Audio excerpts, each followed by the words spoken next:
শিশু ধর্ষণের ঘটনায় রাতভর দফায় দফায় সংঘর্ষের পর শুক্রবার সকাল থেকে থমথমে অবস্থা চট্টগ্রামের বাকলিয়ায়। নির্যাতনের শিকার ৩.৫ বছরের শিশুটি চিকিৎসাধীন অবস্থায় আছেন চমেক হাসপাতালে। প্রাথমিকভাবে ধর্ষণ চেষ্টার প্রমাণ মেলার কথা জানান হাসপাতালের পরিচালক। এই ঘটনায় দিনব্যাপী বিক্ষোভ ও মানববন্ধন কর্মসূচি করছে নানান সংগঠন। তবে পুলিশের গাড়ি পোড়ানো এবং নির্যাতনের ঘটনায় এখনো পর্যন্ত কোনো মামলা হয়নি। বৃহস্পতিবার রাতভর সংঘর্ষ উত্তপ্ত অবস্থার পর শুক্রবার সকাল হতেই শান্ত বাকলিয়ার চেয়ারম্যান ঘাটা। সবখানে থমথমে অবস্থা। মা বাবা দুজনই জীবিকার তাগিদে পুরো দিন থাকেন কর্মস্থলে, তাই ছোট্ট শিশুটিকে দেখে রাখতেন নানি। প্রিয় নাতনির সাথে হওয়া বর্বরতার কথা মনে হতেই কান্নায় ভেঙে পড়ছেন তিনি। জানান, ডেকোরেশন কর্মচারী মনির শিশুটিকে তার অজান্তে বাসা থেকে ফুসলিয়ে নিয়ে যায় গোডাউনে। সেখানে তার উপর চালায় পাশবিকতা। এমন ঘটনায় ক্ষুব্ধ স্থানীয়রা। আমি 2 মাসের বাঁচি, মার গর্ভের থেকে হয়েছে মতো। আমার ছেলে করে নাতিরা আমি চাই না, আমার মেয়ের করে নাতিরা আমি চাই। আমি চিনি না ওকে, আমার নাতির যাতে আমাকে টানিয়ে আনছে, এটা এরকম করছে। এখানে লোহাটা নিছি মারবার জন্য, ও যারা এখানে কাজ করে ও আমাকে ধরে ফেলছে। আমি এখানে মেরে ফেলতাম ওকে। দেখো তো একটু চেক করে, আমার নাতির একটু চেক করে দেখো। না বলছে। তা আমি বাসায় মাঝে নিয়ে দেখি মানে একটু সমস্যা।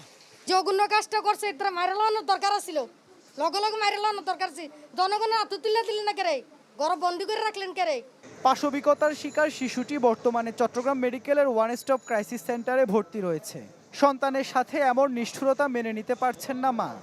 সবাই যেন নিজের বাচ্চাকে সাবধান রাখতে পারে, আর কোনো ছেলে জানি এরকম না করতে পারে। এই বিচারটা জানি সরকার জানি করতে হয়। আমি এই জিনিসটা চাই। প্রত্যেক মেয়েরা দেখেছে অবস্থা, অনেক শিশুকে এরকম নির্যাতন করছে। সে অনেক ভীত সন্ত্রস্ত। এখন তাকে মা সাহায্য দিয়ে, সবাইকে সাহায্য দিয়ে তার ভয়টা কাটাতে হবে। হাসপাতালের পরিচালক জানান, বর্তমানে শিশুটি সুস্থ আছে। ডিএনএ পরীক্ষার জন্য নমুনা পাঠানো হয়েছে ঢাকায়। তবে প্রাথমিকভাবে ধর্ষণ চেষ্টার প্রমাণ মেলার কথা জানান তিনি।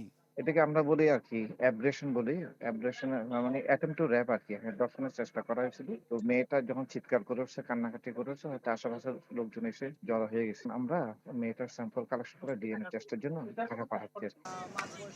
ঘটনার প্রতিবাদে আন্দোলনে নেমেছে বিভিন্ন সংগঠন। দুপুরে বাকলিয়ায় বিক্ষোভ করেন নানা শ্রেণী পেশার মানুষ।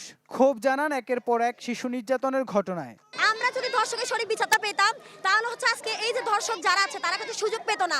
এটা থামতেছে না, তার মধ্যে হচ্ছে যে আমাদের প্রশাসন কোনো কাজ করতেছে না, বিচার ব্যবস্থা ঠিক নাই। নারীদের যদি সুরক্ষাই না থাকে তাহলে নারীরা এগিয়ে যাবে কেমনে, নারীরা নিজেদের কাজ করবে কেমনে? বৃহস্পতিবার ৩.৫ বছরের শিশুটিকে ধর্ষণের অভিযোগে মনির হোসেনকে অবরুদ্ধ করে রাখে স্থানীয়রা। পরে তাকে আটক করতে গেলে আইনশৃঙ্খলা বাহিনীর সাথে কয়েক ঘন্টা ধরে সংঘর্ষ চলে বিক্ষুব্ধ জনতার। পুড়িয়ে দেয়া হয় পুলিশের গাড়ি। আহত হন পুলিশ, সাংবাদিক সহ অন্তত ২০ জন। অভিযুক্ত মনিরের বাড়ি কুমিল্লায়। ইবেন মীর, চ্যানেল 24, চট্টগ্রাম।